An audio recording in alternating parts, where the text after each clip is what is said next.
ইল্লাল্লাযীনা আমানু, এক নম্বরে আল্লাহর প্রতি ঈমান, ওয়া আমিলুস সালিহাত, দুই নম্বরে যারা ভালো কাজ করেছে, ওয়া তাওয়াসাউ বিল হাক্কি, যারা মানুষকে সত্যের দিকে আহ্বান করেছে, ওয়া তাওয়াসাউ বিস সাবরি, এবং নিজেরা ধৈর্য ধারণ করেছে। জোরে কোন সুবহানাল্লাহ। এই সূরার মধ্যে কয়টি কথা বললাম? চারটি। কয়টি কথা বললাম? এক নম্বরে ঈমান, দুই নম্বরে আমিলুস সালিহাত। আমিলুস সালিহাত মানে কি? ভালো কাজ। আমিলুস সালিহাত মানে ভালো কাজ। তিন নম্বরে ওয়া তাওয়াসাউ বিল হক, সত্যের দিকে আহ্বান করা। চার নম্বরে ওয়া তাওয়াসাউ বিস সাবর, এবং ধৈর্য ধারণ করা।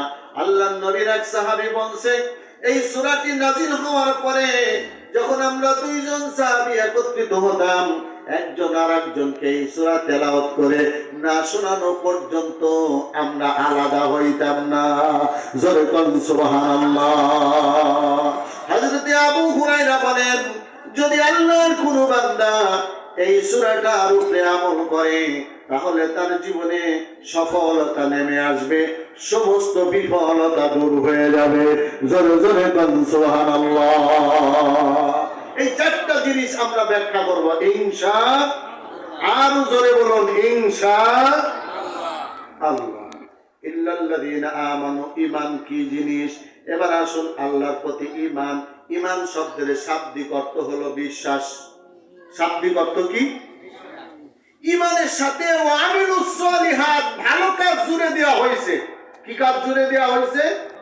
ভালো কাজ। তার মানে ঈমানদাররা ভালো কাজ করবে। কথা বলেন, ঈমানদাররা কি করবে? ঈমানদাররা কোনোদিন খারাপ কাজ করতে পারে? ঈমানদাররা অন্যায় করতে পারে না। ঈমানদাররা মানুষ হত্যা করতে পারে না। ঈমানদাররা ভালো কাজ করবে, ভালোর সাথে থাকবে, ভালোকে সবসময় ভালোর পক্ষে থাকবে। কোন সুবহানাল্লাহ। এটা কার কাজ? ঈমানদারের কাজ। এই জন্য তাফসীর কারক বলেছেন, ঈমানের সঙ্গে আপনার ভালো কাজের সম্পর্ক কেমন? বীজ থেকে আপনার গাছ অঙ্কুরিত হয়, বীজের সাথে গাছের সাথে যেই সম্পর্ক, ঈমানদারের সাথে ভালো কাজের এই সম্পর্ক। জোরে কোন সুবহানাল্লাহ।